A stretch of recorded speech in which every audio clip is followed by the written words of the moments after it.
hello and welcome as always. I am Sean. This is In the Mix, episode number 46 of our Pentagon Challenge. Happy Friday, wherever in the world you happen to be watching from, or if you're watching this one on a playlist in the future. And of course, happy FM22 release announcement day, because we woke up this morning and it had come up on Twitter, at least in Australia. I woke up this morning. For a lot of people in the UK and everything, probably happened in your afternoon. But FM22 finally announced. No visuals on the game yet, no details relating to like feature updates and all that sort of stuff, but fantastic to know that on November 9th, November 10th in the Southern Hemisphere, we are getting ourselves versions of FM22, and hopefully around about, if we have a look at our quick calendar here, maybe let's go 2 weeks backwards from the 9th of November, maybe I'm guessing around the 26th of October, the Tuesday the 26th, maybe Wednesday the 27th, depending on where in the world you happen to be standing. We should maybe get a copy of the beta version as well, which is fantastic. That's some exciting stuff that we'll be doing in FM22. Some of you will love it, some of you will hate it.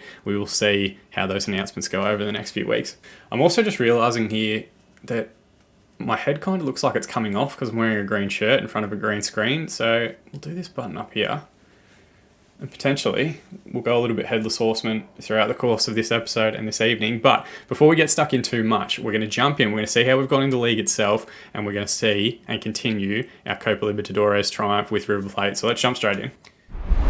So first and foremost, as you guys can see, just above my head here, no, it's actually no longer above my head here. I've got to get used to the rhythm. It's over on the far side now, so you're going to be able to see the whole table. We're currently sitting top of the league, 6 games played, 6 straight wins, plus 24 goal difference and 18 points. We are crushing it in Argentina so far. If we look at the schedule and the games we've last played, of course, in the last episode, beating Sao Paulo across 2 legs. We then had a great 5-1 win against Rosario Central, an excellent 5-0 win against Huracan, an excellent 4-1 win against Independiente, an excellent 4-0 victory against Union, and an excellent 5-0 victory against an Estudiantes side that's actually pretty decent in the league itself. They did go down to 10 men before we scored, but eventually we just overwhelmed them. 5 straight goals. Really boosting the goal difference there, but it's been an excellent start. I'm really happy with the way the team's playing. Now, one of the things we spoke about in the last episode is the player roles that we're trying to figure out for this 3-3-1 shape. I think I'm now okay with the DLP instead of the Regista, which was our original intention. I think that DLP role is working a little bit better because he basically just steps a bit further forward in front of the defensive line when we're in possession, and that gives the libero, our Colombian wonder kid, George Mejia, back here, a bit of a chance to kind of step into midfield as well. So we almost go into like a block of 2-1-1 and then 2 wide players stepping in as inverted wingbacks in possession. So we're just really like overwhelming a lot of teams with the different underlaps and overlapping options and all that sort of fantastic stuff. We're very narrow. You guys will see that throughout the course of this episode, but we're getting players in good position. So I'm quite enjoying that aspect to it. I've brought the Enganche role back in, and that's pretty much just because Antonio Britos is back and fully fit. I don't want an advanced playmaker in there alongside a DLP. The attacking midfielder was good, but they were making like kind of strange off the ball runs. Off the ball runs really just take defenders away rather than get the ball, and I think I'd rather get him and his fantastic mental and physical ability in possession a lot more in the final third, trying to find runners around him. So I've brought that Enganche back in. He doesn't really move from this number 10 position. He's not trying to get beyond, he's not trying to score or anything like that. And the one that I'm still not decided on is Jesus Moya. So his favourite role was a deep line forward. We did play him there for 2 games. Didn't get any goals, any assists, which was quite frustrating. I think that's just the nature of that role and position. And I think when he's playing as a DLF, he kind of just drops into the same areas as the Enganche does anyway. So at the moment, I've got him on as an advanced forward, which is working quite well. He immediately started scoring, immediately started getting assists. But again, I just kind of want to do something like weird or chaotic or whatever else where we have a ridiculous role in this shape and formation. So maybe he becomes like a false 9 or a complete forward or whatever else. We'll try about 4 different roles for him. We'll see how the advanced forward goes today. And you guys can let me know in the comment section below what different roles you think he should be playing in throughout the course of this save and throughout this series. We have got in the Copa Libertadores like 12 subs, and I did not build a squad that was designed to have 12 subs every week. So that's kind of been interesting, having a bit of vacancy on the bench. I've got a full squad of 22, 2 players for every position. That's what I want, but they just have some massive groups, which seems ridiculous to me. They can still only make 3 subs, so it's quite fascinating. We've got 2 injuries. Edgardo Zaragoza, who was excellent playing as the number 10, while Britos was away with the Argentine under-23 team. He's out for about 4 weeks, and Tonico actually picked up a damaged kneecap, and he's going to be out for another 4 to 7 weeks. He did that on his international duty with the Brazil under-23 side, who actually won the Olympics, so fantastic for him that he has a gold medal to his name, but he's still yet to make his debut for River Plate after we brought him across with us from Club America.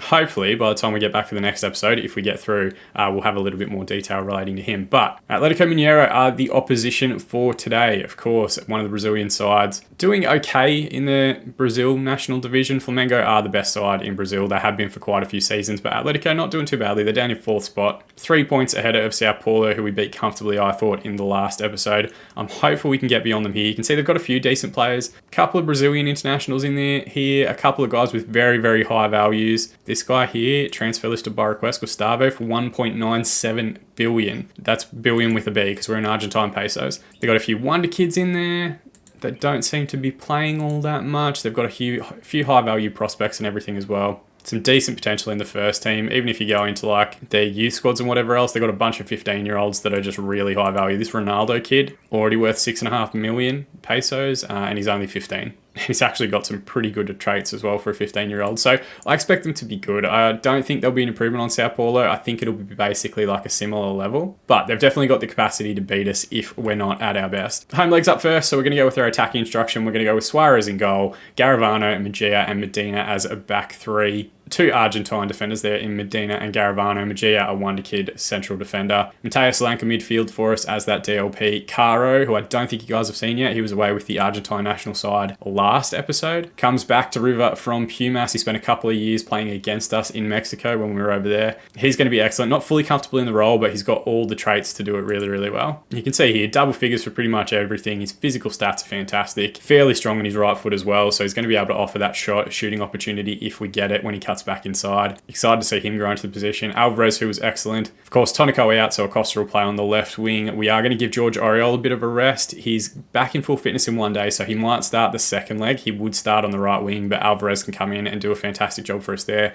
Britos, first real chance you guys have got to see him, and Moya leading the line up top. Otherwise, we're in pretty good form. 5 straight wins coming into this one. As we know, when you reload the game and go to set up and record and whatever else, anything can happen, but I'm confident that we're in a good little run of form here. 4-2-3-1. Mineiro playing a lot of clubs that we come up against play this 4-2-3-1 in South America, which is a bit of a challenge, but usually I think our shape and formation lines up relatively well against it with those wing backs cutting inside and joining the midfield. And as we did in the first leg, if we can get a good result here and something to carry back into Brazil for the return. Moya's gotten goal side here and he's found the finish. I think that's the first goal you guys have seen for him. And I don't love the advanced forward role, but if he's going to get played in on a regular basis like this and he's going to push on beyond the last defender, it's a great reverse pass there from Britos. The number 10 feeding a number 9, that's exactly what you want to see. Fernando in goal probably should have done a little bit better. I'd be pretty frustrated if that happened at the other end, but a wonderful, wonderful finish, and we get the go-ahead goal inside 15 minutes. And we've got a throw in here on the right-hand side. Ball across. Britos is there with Gustavo, but Mineiro get the first real chance to come the opposite direction.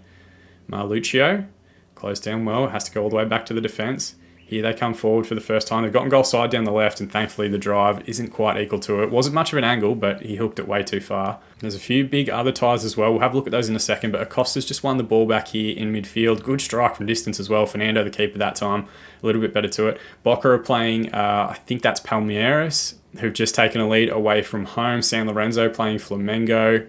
Grêmio playing Santos in an all-Brazilian tie, so still some big clubs involved. We've gotten pretty close to the first half here relatively quickly. I've just thrown a demand more shout in there. As we hit half-time, we've had 2 shots, 2 on target, and a goal up. 0.22 XG compared to Mineiro, 0.34. And possession is the crazy one. Usually we get pretty decent possession, but only 39% to 61% for Mineiro, and they have had a couple of chances. So I'm just going to say I'm happy with the performance so far. Keep it up. Everyone seems inspired and motivated. But in reality, we need to put our foot down a little bit here and really go after it to try and get a second goal. And just like that, we've flown through to the hour mark as well. So we're going to hit pause. We're going to make some subs. We're going to go with head over heart. We're just going to go with the players whose condition probably means they need to get switched out. Mateus and Alvarez will come off. Di Benedetto will come in as the number 6. Agustin Diaz will come in as the right back. Do I want to take off Britos? I think I want to leave Britos. So we might take off... Oh, Acosta's not having a great game. I don't have too much depth in the wide areas at the moment because of those injuries. So Alvarez and Acosta, neither of them playing particularly well. But we'll take off Alberto Caro and get Munafo on there. Let's try and keep our wing backs fresh as we can, just for that extra defensive duty. Even if we can't score again, if we can defend this 1-0 lead. Long ball forward here to Alvarez. Flick on to Britos, who's got a man square if he can find him. He goes to drive himself from the wide area. Fernando equal to it. Could have been an easy tap home there for Moya. Corner here. Oh no, sorry, throw in, but very, very deep. Carlos Augusto go back stick, and they've found their equalising goal. Just as I was saying a minute ago, we really didn't want them to try and get that equaliser. I want to try and defend our lead as best we can. I'm going to throw a demand more shed out there a little bit earlier than I would. Usually I kind of hold it off until the last 10 minutes just to give everyone some focus. But first real shot on target they've had, and they've got themselves an equalising goal. I'm going to throw another demand more out there. They've made a couple of subs and tactical tweaks there. They've got a deep, deep throw in here. It's not been a great performance from us. Ball across. Majia with a good header away. Back to Leandro. Hangs one to Gustavo. Good little reverse passes here. Had they just given away a penalty? I think it was Britos on the way back through. Again, we have to sit there and watch this referee run across to an imaginary VAR stand instead of just being told immediately. Love for that to be changed in FM22 if we're talking about features. They've gotten a penalty in the 88th minute. This could be disastrous if this goes in.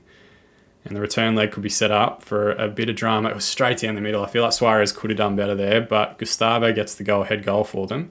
And to be fair, we've not been at our best in this tie, so they kind of deserve it. Yeah, he's dove when he could have just stood still, I think, and just gone like that. I know my hand's off screen, but it would have been the easiest save for him. They've got another highlight here. 3-1's going to be a bit disastrous if we have to try and overturn a deficit in the second leg. But here comes Acosta down the left. He's given the ball straight back to them. Moya made a good run pulling off into the channel to drag defenders away from him. Ball here for Leandro. Reverse pass might be on. Munifo just needs to stand him up. Romu, edge of the area. It's pinballing around. Britos coming the other way. Good switch out here to Acosta. We're 2v2 in the box. Ball to Moya. It's an excellent finish. All right, so we've made it 2-2. But those 2 away goals that they've got, that's going to be very, very difficult to try and overturn. 2 additional minutes of injury time remaining as well. It's a great ball there from Britos, playing in that Ngannou role. And to be fair, it's a good ball from Acosta, who's been very quiet. Moya with the side foot home. And we're at least getting goals ahead of our forward, but I'd rather not start conceding if we could avoid that. Through the additional time now, the referee calls full time. 2-2 in the end, both sides with late goals. River Plate, 7 shots, 5 on target, 0.87 XG, and 38% of the ball. Definitely not our best performance. 9 shots, 3 on target, 1.68 XG, and 62% possession away from home from Mineiro. I don't mind not having possession, because if you think about the sides that this tactic is modelled on, like the Bielsa tactic, they're not super high volume possession teams. They really do, when they win it, try and get out as quickly as possible. They're fast transition teams, so I don't mind that part of it. But it doesn't make for great reading when you go back over a stat line, let's put it that way. I'm just going to tell Moya that I'm proud of his equalising goal as well. You just try and give people a boost. Try and keep them happy. Try and have a positive atmosphere. Boca got rolled 2-0 in their leg. That's going to be a challenge for them heading into the away one. Santos and Gremio played out at 1-1 draw, and Flamengo and San Lorenzo, who are doing quite well, currently second in the division, but are 4 points back behind us. They had a very good performance against Flamengo as well. Flamengo are quite strong. I think they're the biggest team that we have to keep an eye out for. Now, we do have a game in the Premier Division between now and then against Patronato down in 13th. We're going to play that one off screen, and now, magic of editing, we're going to jump forward to the second leg and have a look at the lineups. All right, and just like that, we are a couple of days ahead. We had a good performance during the midweek. We beat Patronato 4-1, which was very, very handy. Goals to Moya again, who was excellent. Britos scored a goal that was pretty much like the Eric Cantona chip. I can't remember who it was against, but the one that he chips it over and it clips the inside of the post. It was amazing. It was brilliant. More on him in a moment. And then George Oriol got 2 goals off the bench in his return from injury, so it's going to be fantastic to hopefully get him back in the starting lineup today. I'm genuinely puzzled at what I should do in this contest, because I kind of... first I want to get Oriol on the pitch. That one is definite. Zaragoza back to light training. Tonico still out. I'm not going to risk Zaragoza. I don't think we need to. We're close to a full strength lineup anyway. Tonico on the left wing would pretty much be the only one that I think would start if he was available. I'm genuinely puzzled though whether I need to go with our possession-based style and try and keep the ball a little bit more because we're away from home, or do I go attacking knowing that they want to come out and try and find a match winner? A 2-2 draw for them is enough because they'll have 2 away goals. If this does stay 0-0, we kind of do need to go out and make sure that we at least score at some point or win the game outright. So I'm genuinely puzzled as to what to do. maybe we'll start with our possession-based tactic, and then if after like 15 minutes, 13 minutes, or 30 minutes, whatever else, it's not working, we might make that adjustment early. Or maybe we do the first half on this possession-based style, and second half, if we aren't already leading, then we can fire a bit of a rocket and switch to attacking and really go after it in the second half, but we'll see how we go. I mentioned Antonio Britos. He's wanted now by Liverpool, which is very interesting that we're getting to that stage of the Saban series. He doesn't have a release clause, but his contract is up at the end of next June. He won't currently talk to me about it. So we'll see how we go. He doesn't think our playing squad is strong enough, even though we are absolutely smashing in the Argentine Premier Division at the moment. So that'll be interesting. I'm also trying to avoid the temptation of just all these wonder kids that we've got putting like shitty cheap release clauses in their contracts so that when we go to Europe, I can drag them along with me. But we will see. We'll see how that part plays out. All right, looking at the Mineiro side, this 4-2-3-1 that they're playing, Glacio, their leading assist maker, Nay, their highest rated score, or their highest average rating. Didn't see a leading scorer there, which might mean it's one of those two. Acosta, the leading scorer for us at the moment, Britos at the number 10, our leading assist maker. You'd expect if Moya continues up his scoring form at the moment, he will hopefully take that Golden Boot race lead in a moment. Just going to slide this one down just a little bit so we can see all the stats as they go through. Remo, here to Mauricio. First highlight goes their way from this throw-in down the right-hand side. They've got bodies around the ball as well. Backstick ball towards, I think it's Gustavo on the far side there. Keeper was there, but it just powers the header over. We've got a highlight of our own. Oriol knocks it down for Alvarez. Back to Mateus.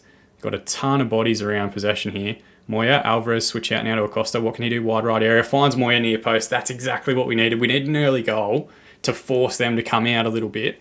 And if we get a second one, we've taken away any away goal advantage they potentially have. Alvarez with a great switch out here finds Acosta, who just puts a ball back across 6-yard box. Moya goes near post. Again, I'm not super into the advanced forward role, but if he's going to keep scoring, if we're going to keep getting the best results out of him, I think potentially we have to kind of persevere with it a little bit maybe. Medina here into Caro. Second goal here would be absolutely magnificent and set us up nicely for the second half, and it means that we can stay in our possession-based style. We don't have to go attacking. Oriol, good reverse pass there. Strike from distance. Fernando equal to it though in the Mineiro goal. Throw-in again here, right-hand side. Every highlight starts from throw-ins in FM21. Maybe that's something that we want to see improved in FM22. Let us know in the comment section below. Mateus with a phenomenal strike. I've talked all the way over the top of it, but that is absolutely incredible. And his first goal for River Plate, the off-season signing.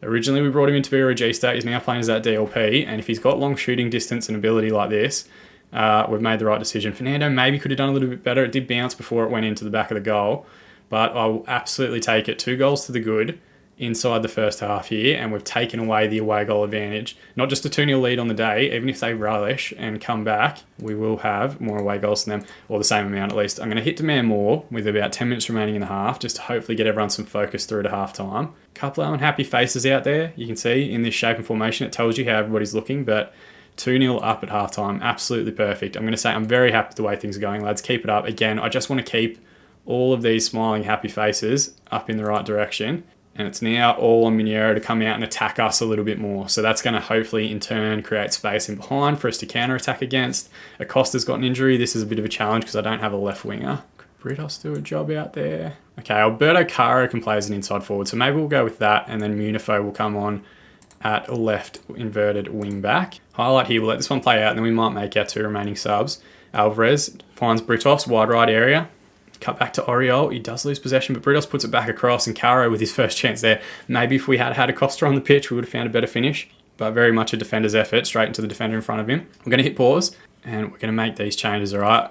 Head over heart. We're not going to worry too much about match ratings or anything like that. We're just going to go with the players who need a bit of a break according to their conditioning. Oriol will be 1. He'll come off for Alvarez. And then Britos, they're saying needs a spell. So Kundo Alvarez, the right wing back, he'll move to the number 10 position. Agustin Diaz will come in at right wing back, and I might actually change that from an Ngannou role. Let's just make him an attacking midfielder on support, which is his preferred preference when playing in that position. Crazy versatility though, to be a right wing back and a number 10. I'm going to throw a demand more shout out, and I'm probably just going to keep spamming that every opportunity I can to get through to the 90 minutes. But what I really want, or wide free kick here, Alvarez to take, it's powered home. That's got to be the sealer. Marcelo Medina, the Argentine international, with his first goal for the season, and it is a wonderful effort and potentially the sealing goal. It's been a very good performance away from home against a side who made us look a little bit ordinary in patches in the first leg, and we have been very, very comfortable. Mateus Enrique, deep throw in here on the right-hand side. First real highlight we've seen for them. Alvarez recovers in a great spot. Medina goes for a switch that probably wasn't on, but they seem content to keep the ball at the base of midfield. Long one there, given straight back to Garavano. Now the fresh sub, Alvarez on the right wing. I realise we've got a couple of Alvarez's out there. Ball in towards Caro, and he's found the finish. Alberto Caro, we've made him play left wing back, which he hates and keeps getting upset about. We've asked him to do a job here for us as an inside forward on the left-hand side, and he's come up with an absolute peach of a finish here. Alvarez with a great ball in, side foot volley, instep of his left foot, which shouldn't really make any sense. You'd think the defender would probably get to it first. And with 10 minutes remaining, we are 4-0 up on the day. Alvarez with the corner again towards near post. Everyone's stopped. We might potentially get a VAR penalty here. And he's not running over to the screen himself, which is great. Okay, so Moya's going to get a chance to get his goal. And 5-0 would be a phenomenal performance. It's a wonderful finish. He goes high to the right-hand side of the keeper. 10th goal of the season for him, which I think means he gets a bit of a goal bonus. We'll check it out after this. A lovely finish. We might have a quick look at some of the results in other games as well. Yeah, you can see Flamengo 2-0 up against San Lorenzo. They'll go through. Gremio currently 2-0 up against Santos, and 0-0 between Boca in a game that they need to win and their opposition. Alvarez here, the right winger, comes forward. He's been excellent since he came on. Sancho with the ball on the left. I don't think that's Jadon Sancho. We're about 21 years into the future, so I doubt very much that's actually him. Ball here with Felipe, Marluccio, Carlos Augusto. Overlapping ball here for Anthony. Reverse pass to Sancho. And we managed to scramble it away. Good little passage of play there for Mineiro. I just want a clean sheet now. If we can get a clean sheet, that's a great performance from our defensive unit. Caro with the long ball forward. Moya flicks on the header. He's going to have to chase it himself. Prado recovers for Mineiro. Ball up the line to Marluccio. Good overlap there from Mateus Enrique. I wonder what player role he's playing. Maybe Mazzala? Because he just keeps to bouncing over into wide areas as soon as they get possession. We managed to put it out. We're through the 92 minutes now. Referee, you can feel free to blow the final whistle whenever you want. I don't want them getting a consolation goal. Flick on header over the crossbar. Suarez watches it go. That is a phenomenal performance. To turn around a 2-2 draw in the first leg, 5-0 away from home, that is absolutely fantastic. Very happy with the result and the way you played. Everybody seems relatively happy.